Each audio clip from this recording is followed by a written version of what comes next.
देखो, कल हमने अकबर के बारे में पढ़ा था, आज हम बात करेंगे मुगल वंश में अकबर का बेटा जहांगीर।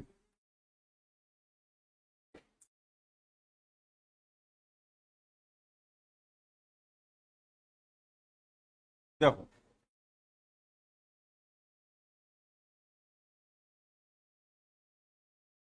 अकबर की मृत्यु 1605 में हुई। उसकी मृत्यु होने के बाद में मुगल वंश का शासक कौन बना नेक्स्ट? जहांगीर। तो इसका शासनकाल शुरू होता है 1605 ईस्वी से 1627 ईस्वी तक शासक रहा। कब से कब तक रहा? 1605 से लेकर 1627 ईस्वी तक इसने क्या किया? शासन किया। पिता अकबर, माता जोधाबाई। और जोधाबाई को कहां की बताया गया है? आमेर की। आमेर के राजा भारमल की पुत्री।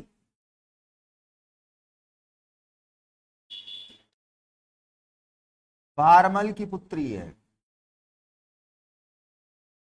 एंड कुछ इतिहासकार कहते हैं कि भाई जोधा का उल्लेख नहीं है, हरकाबाई का उल्लेख है कि हरकाबाई का विवाह इसके साथ हुआ था, जो कि एक दासी पुत्री थी ऐसे। और जहांगीर का विवाह है जोधा की भतीजी मानबाई से हुआ। मानबाई।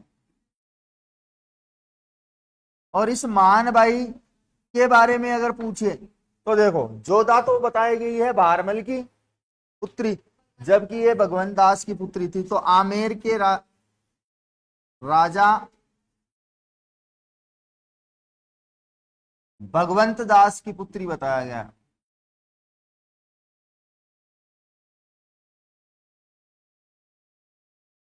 और इसी से विवाह करने के बाद एक पुत्र हुआ, इससे खुसरो। कौन? खुसरो। देखो, खुसरो इसका कहना नहीं मानता था।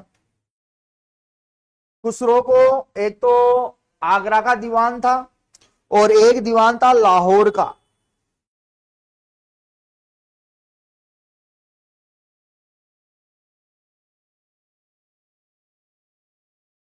विद्रोह करने के लिए उकसाया।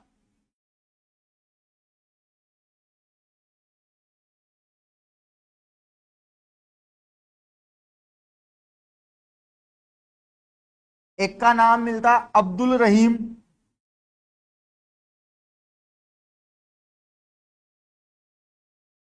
वो अलग है। अब्दुल रहीम जो कि लाहौर का दीवान था। कौन था? लाहौर का दीवान। और दूसरा व्यक्ति आगरा का दीवान था, जिसका नाम हमें मिलता है हसन बेग। क्या नाम मिलता है? हसन बेग, आगरा का दीवान।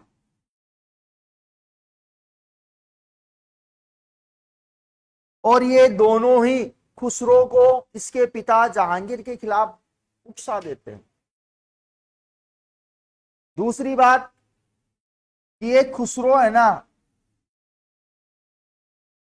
इस्लाम की जगह है अर्जुन देव के संपर्क में था।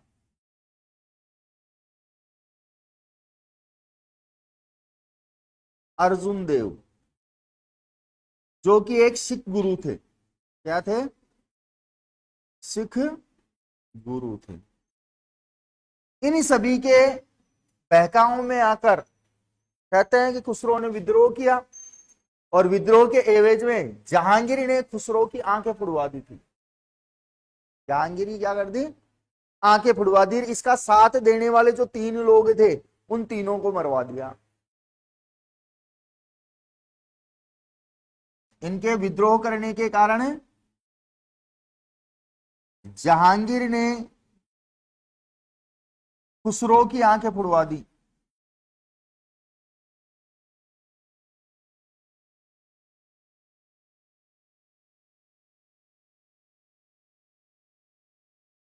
मतलब अंधा कर दिया उसको, और इसकी जहांगीर ने क्या करवा दी, हत्या।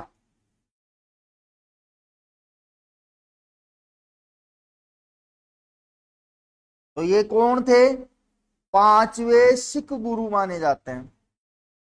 क्या है, क्वेश्चन पूछा हुआ है कि जहांगीर के द्वारा पांचवे सिख गुरु जिनकी हत्या करवा दी गई थी, तो उनमें नाम मिलता है अर्जुन देव, पूछा हुआ है। और इन दोनों को भी क्या करवा दी, हत्या करवा दी। अब भाई खुसरो क्या हो गया, अंधा। अब माँ तो माँ होती है, माँ कैसी हो है, अपने बेटे को कैसे छोड़ देगी। तो जब तक मानबाई जिंदा रही तब तक खुसरो की देखरेख किसने की,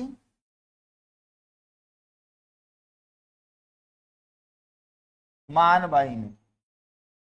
और जब मानबाई को लगा कि मेरे जाने के बाद में खुसरो की देखभाल कौन करेगा, तो मानबाई खुसरो को क्या दे देती है, जहर। खुसरो को जहर देकर मार दिया। किसने करवाई, इसीलिए मानबाई को हम क्या कहते हैं, पुत्रंता।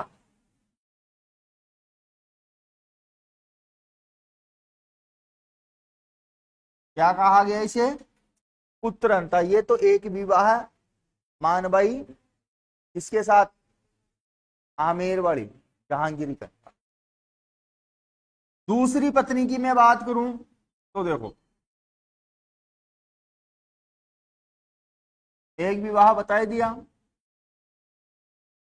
अरे आवाज नहीं भाई, धीरे धीरे। विवाह सेकंड,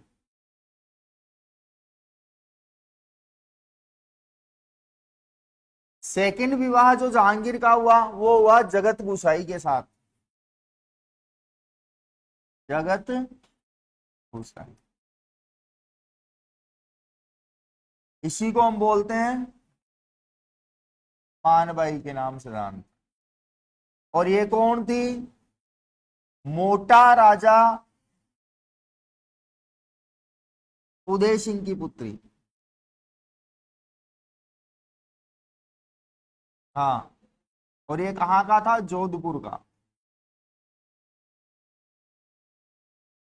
की पुत्री। और इससे जो पुत्र हुआ उसका नाम था खुर्रम। पुत्र कौन था, खुर्रम। इसी को हम कहते हैं शाहजहां। इसी को क्या कहते हैं, शाहजहां। और जब 1527 के अंतर्गत जहांगीर की मृत्यु हो जाती है, तब शासक कौन बनता है, शाहजहां। अब विवाह नंबर 3,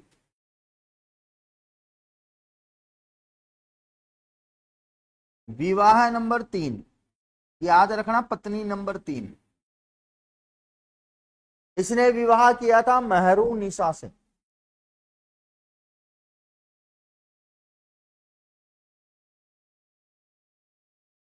इससे मेहरुनिसा से विवाह किया था, और इसको एक उपाधि दी थी जहांगीर ने, नूरजहां। कौन सी, नूरजहां। कहते हैं कि इस मेहरुनिसा को पहले इसने लगाया था हमीदा बानो बेगम की देखरेख में। तो एक त्योहार आता है नौरोज का त्योहार, तो नौरोज के त्योहार पे जहांगीर मिलने गया। तो मिलने गया तो वहां पे इसने देखा, भला की खूबसूरत थी। और जहां खूबसूरती होती है वहां अच्छे अच्छे फ्लैट हो जाते।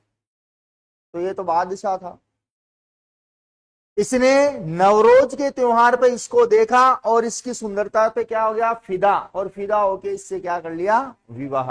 और एक नया नाम दिया इसे, नूरजहां। नूर का मतलब होता है खूबसूरती।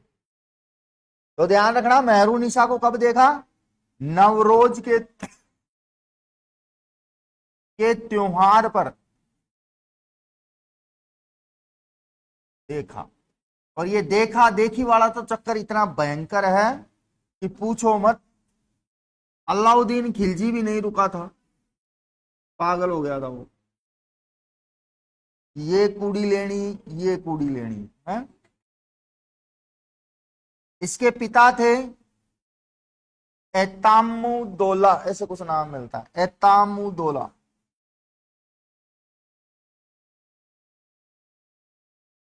और नूरजहां की माता, जिसका नाम मिलता है हमें अस्मत बेगम। और इसका पहला पति था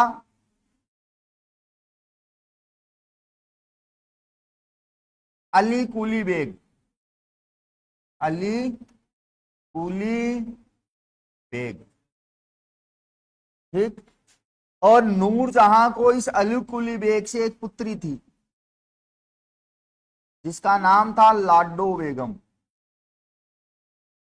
क्या नाम था? लाडो बेगम। ध्यान रहेगी बात। कहा यह भी जाता है कि इसी लाडो बेगम का विवाह फिर बाद में शाहजहां के साथ में कर दिया गया, जहांगीर के द्वारा। है क्या?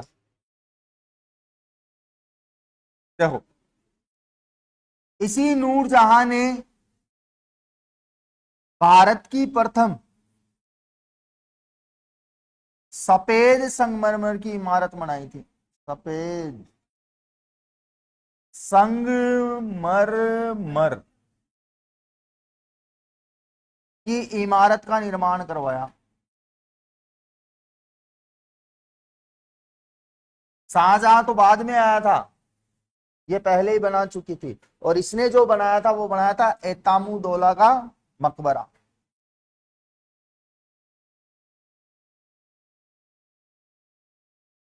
क्या बनवाया? एतामुद्दौला का मकबरा।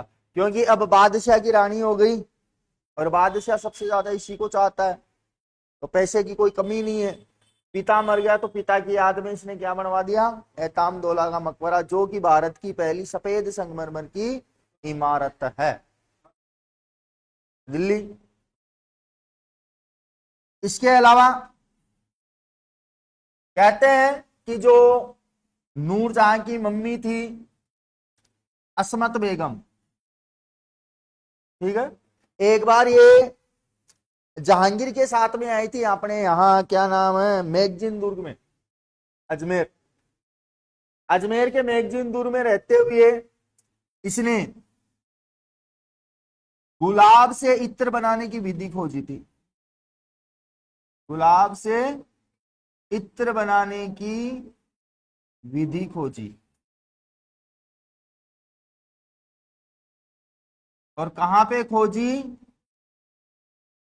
मैगजीन दुर्ग, अजमेर में। आई बात समझ में? इसके अलावा ये जो कहां के गुलाब लेके आई थी उससे इत्र बनाया था, तो ध्यान रखना, दौलत बाग उद्यान के, दौलत बाग, हाँ, उद्यान जो आना सागर झील के पास में है, यहां के गुलाबों से इसने इत्र बनाया था। अब इससे ज्यादा डीप क्या पढ़ोगे? है? इत्र बनाया गुलाब से, कहां के? दौलत बाग उद्यान के। और कहां पे बनाया? मैगजीन दुर्ग। कौन थी अस्मत बेगम? नूरजहां की मां। पिता का नाम एतामुद्दौला, पति का नाम, ये युद्ध में मारा गया था इसलिए ये देख रेख में लगी हुई थी। और देख रेख में जब पहली बार कौन जाता है नवरोज के त्योहार पे, तब पहली बार इसे देखता है और पहली बार देख के इससे रूप पे मोहित हो जाता है। जबकि ऑलरेडी दो दो पत्नियां थी, लेकिन फिर भी मन तो बावड़ा है, कुछ भी कर रहा है। क्योंकि मन तो हमेशा बावड़ा होता है, इसीलिए तो दुनिया क्या कहती है, इसकी मत सुनो, इसकी सुनो। तो देखो, यहां तक मैंने पत्नियों का जिक्र किया इसकी। पहली कहां की? आमेर की। दूसरा विवाह है जगत गुसाई, कहाँ की? जोधपुर। तीसरा विवाह है नूरजहां, जिसका वास्तविक नाम क्या है? मेहरुनिसा। ठीक है, उतारो जहांगीर को।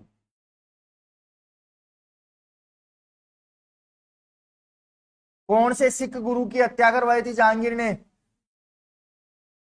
अर्जुन देव की। और किसकी आंखें फुड़वाई थी? खुसरो कौन लगता था इसका? बेटा लगता था। और खुसरो को बाद में जहर किसने दिया? मानबाई। इसलिए मानबाई को हम क्या कहते हैं? कहाँ की? आमेर की या जयपुर की पुत्र अंता के नाम से प्रसिद्ध है। सभी का देखो आगे।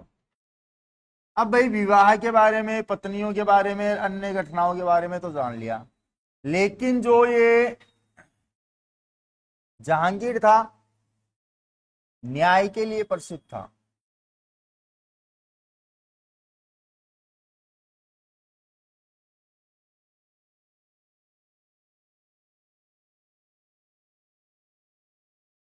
न्याय के लिए प्रसिद्ध।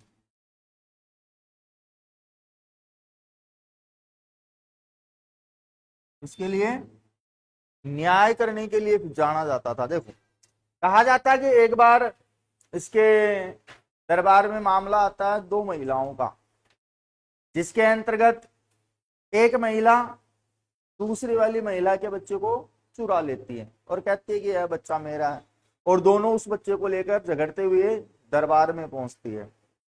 दरबार में पहुंची, अजीब समस्या थी कि दोनों महिलाएं एक बच्चे को अपना कह रही है। तो जहांगीर ने कहा कि इस बच्चे के दो टुकड़े करके दोनों में बांट दो। अब जो ओरिजिनल माँ थी उस बच्चे की, वो कहती है कि नहीं साहब, दो टुकड़े मत करो, ये बच्चा इस महिला को ही दे दो। तो जहांगीर समझ जाता है कि यह बच्चा दूसरी वाली महिला का नहीं है, ये इसी महिला का। तो ऐसे कई न्यायपूर्ण कार्यों के लिए कौन जाना जाता है? जहांगीर। और इसी जहांगीर ने जनता को न्याय देने के लिए न्याय की जंजीर लगवाई थी। क्या लगवाई थी?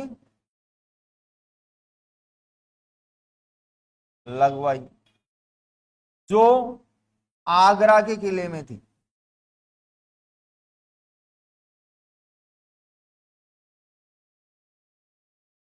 आगरा के किले से यमुना नदी के तट तक लगी हुई थी। कहां तक लगी हुई थी? यमुना नदी के तट तक लगी थी।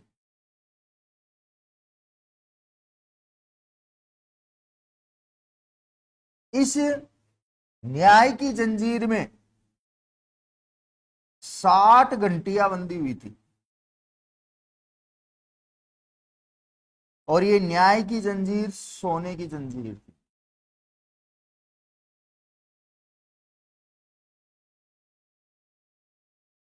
इतनी सोने की जंजीर, 60 घंटियां लगी थी आगरा के किले से लेकर यमुना नदी तक। अब देखो, उस जमाने में सोने की जंजीर, मजा लो कोई तोड़ के ले जाए। अब तो गले में पहने हुए कि तोड़ के लेके जा रहे हैं, है? और उस जमाने में आगरा के किले से लेकर यमुना नदी तक सोने की जंजीर लगी हुई है। और इसी न्याय की जंजीर के लिए कौन फेमस हुआ इतिहास में? जहांगीर। दूसरा, अब तो ले गए अंग्रेज। अंग्रेजों ने क्या देखा भारत में आके कि घर घर में सोने चांदी के सिक्के मटकों में भरे हैं, इनको इनकी क्या नहीं है, वैल्यू ही नहीं पता। अंग्रेजों का राज स्टार्ट हुआ, हर घर से लूट ले गए, हर घर से लूट के लिए। इसीलिए तो भारत को किसी जमाने में क्या कहते थे? सोने की चिड़िया।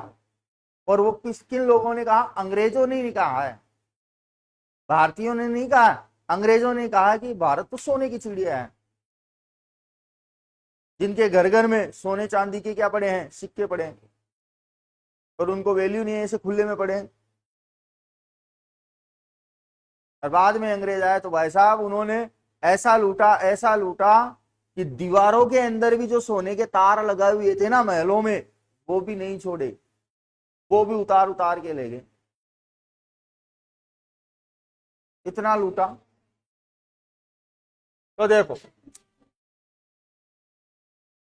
जहांगीर, इधर ध्यान दो, मैगजीन दुर्ग के झरोखे में बैठकर भी न्याय करता था।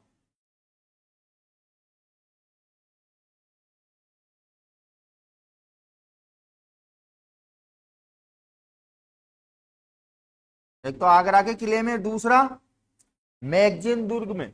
जब राजस्थान में रहता था तब अजमेर में मैगजीन दुर्ग के झरोखों में बैठकर न्याय करता था, और जब आगरा में रहता था तब आगरा में, आगरा के किले में न्याय करता था।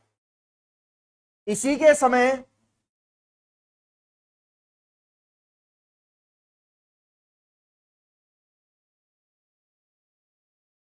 भारतीय चित्रकला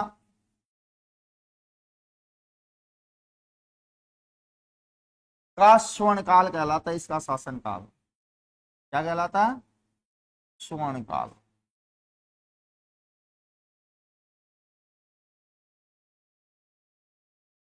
इसका शासन भारतीय चित्रकला का क्या कहलाता है? स्वर्ण काल। देखो कहते हैं कि एक बार जहांगीर के दरबार में चित्रकार थे और सभी चित्रकारों से कहा कि एक ऐसा चित्र बनाओ फूल का कि उस पे मधुमक्खी आकर बैठ जाए। एक ऐसा चित्र ड्रॉ करो या बनाओ फूल का कि उस पे मधुमक्खी आकर बैठ जाए। हो सकता है? अरे हो सकता है क्या कि एक कागज के ऊपर, कपड़े के ऊपर गुलाब गुलाब का या कोई सा भी फूल बनाया जाए और उस पे मधुमक्खी आके बैठ जाए? हो सकता है। अरे हुआ है, तभी तो इसका शासनकाल स्वर्णकाल कहलाया चित्रकला का। कहते हैं कि सभी चित्रकारों ने मिलकर एक ऐसा फूल का डायग्राम बनाया कि हकीकत में जब उसको दरबार में लाया गया तो मधुमक्खियां उस पर आकर बैठने, और जहांगीर इतना खुश हुआ, इतना खुश हुआ कि सभी चित्रकारों को उसने धन दौलत दे दी है। इसी के समय एक चित्र बना, समय बताने वाले यंत्र पे बैठा है। एक चित्र बना बाज का, एक चित्र बना, इसका क्या नाम था, जेब्रा, जो कि इथोपिया से लाया गया था। लेकिन जहांगीर को यह पता नहीं था कि ये गधा है कि घोड़ा है कि खच्चर है, तो वो लाने वाले को कहता है ये खच्चर कहाँ से लाया है, लेकिन वो जेब्रा था। क्या था? जेब्रा था। तो इसी कारण, कई कारणों के कारण भारतीय चित्रकला का अगर स्वर्णकाल माना जाता है तो किसका शासनकाल माना जाता है? अब जहांगीर के समय जहांगीर ने अंग्रेजों को भारत में व्यापार करने की अनुमति दी, भारत में व्यापार करने की अनुमति दी। यही इसकी सबसे बड़ी गलती है। ये अंग्रेज भारत में आ चुके थे 1498 के आसपास वास्को डी गामा के रूप में, और धीरे धीरे धीरे धीरे जहांगीर तक पहुंचे और कि साहब हम तो व्यापार करने आए 1611 के आसपास। तो व्यापार करने आए तो उस समय अजमेर में था, तो अजमेर में रहते हुए कहते हैं कि सर टॉमस रो आया था इसके दरबार में, और उसी समय इसको व्यापार करने की भारत में क्या दे दी? अनुमति दे दी। तो कुछ ऐसे व्यक्ति जो जहांगीर के दरबार में आए, तो देखो कौन कौन आया। पहला व्यक्ति आया इसके दरबार में जिसका नाम था कैप्टन हॉकिंस, 1608 ईस्वी में। कौन आया? Captain Hawkins. अनुमति लेने में पर्याप्त नहीं रहा। इसके बाद में आया मिल्टन, 1611 में। कौन आया? मिल्टन। तीसरे नंबर पे आया 1612 में पॉल केनिंग और एडवर्ड। पॉल कैनिंग व एडवर्ड, ये दोनों आए। और नंबर 4 पे आया सर टॉमस रो, 1615 में। कब आया? Sir Thomas Roe. और सर टॉमस रो वो व्यक्ति था जिसने भारत में व्यापार करने की अनुमति प्राप्त की थी। और ये कहां मिला था इससे? जहांगीर से मैगजीन दुर्ग में मिला। कहां मिला? मैगजीन दुर्ग अजमेर में मिला।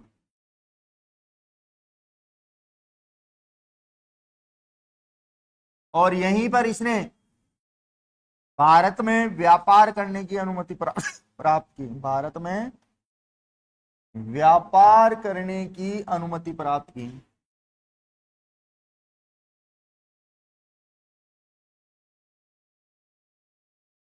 देखो, कहते हैं कि जब ये जहांगीर के दरबार में आया तो जहांगीर ने इसको बैठने के लिए कुर्सी नहीं दी कि भैया तू राजदूत है, जब तक तुम्हें कहा नहीं जाए बैठने के लिए तब तक बैठना मत। तो ठीक है साहब, नहीं बैठेंगे, लेकिन व्यापार में तो अनुमति दो। और बाद में इन्हीं सब की कुर्सियां छीन ली अंग्रेजों ने कि तुमने कुर्सी नहीं दी थी ना हमें, जब हमारा राजदूत आया था कुर्सी नहीं दी, अब बैठो तुम्हारी कुर्सी जाएगी।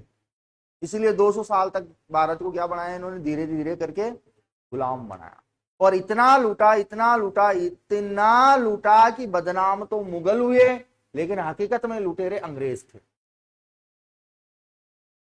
क्योंकि मुगलों ने जितना भी लूटा वो यहीं रह गया है उनका, जिसको बाद में कौन लूट ले गए? अंग्रेज लूट ले गए। कहा यह भी जाता है कि कोहिनूर का हीरा ले लो, छोटे बड़े पता नहीं कितने हीरे जवाहरात और कई सोने के गेट, किवाड़, खिड़कियां, सब कुछ, झूमर सोने के, सब कुछ लूट के ले गए। लेकिन एक चीज गलती कर गए वो, कि उन्होंने सब कुछ लूटा लेकिन भारतीयों को एक चीज दे गए,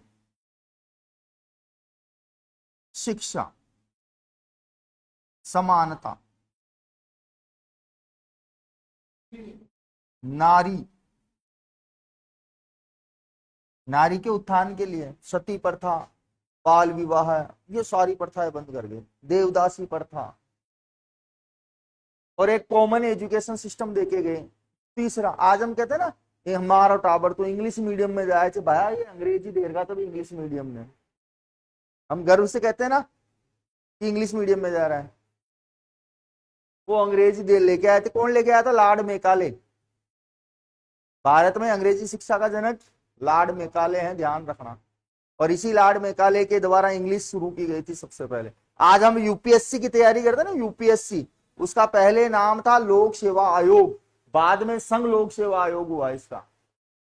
तो ये भी इन्हीं की देन है। आईएएस आईपीएस वाली जो होती है ना सिविल सर्विस, वो अंग्रेजों ने शुरू की थी।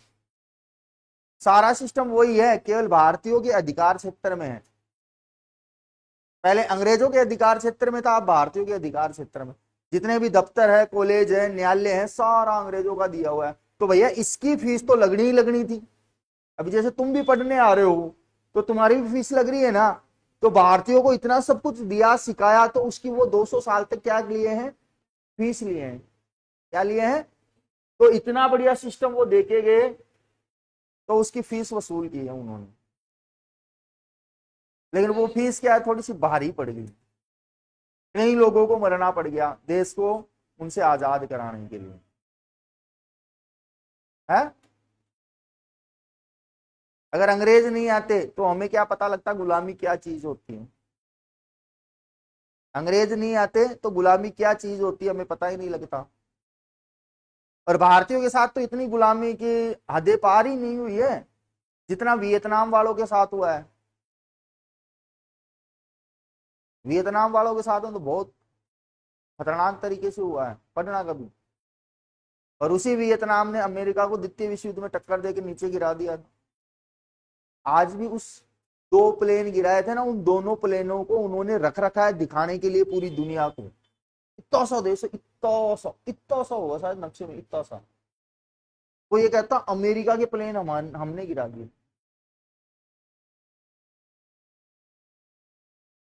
है, और अपने एक फोन आता है, बंद करो युद्ध, बंद है। और आज भी उसने वो प्लेन सजा के रखे हैं ताकि पर्यटक या विदेशी लोग जब घूमने आए तो उनको पता लगे कि ये प्लेन किसके हैं, अमेरिका की आर्मी के। और ऐसे ऐसे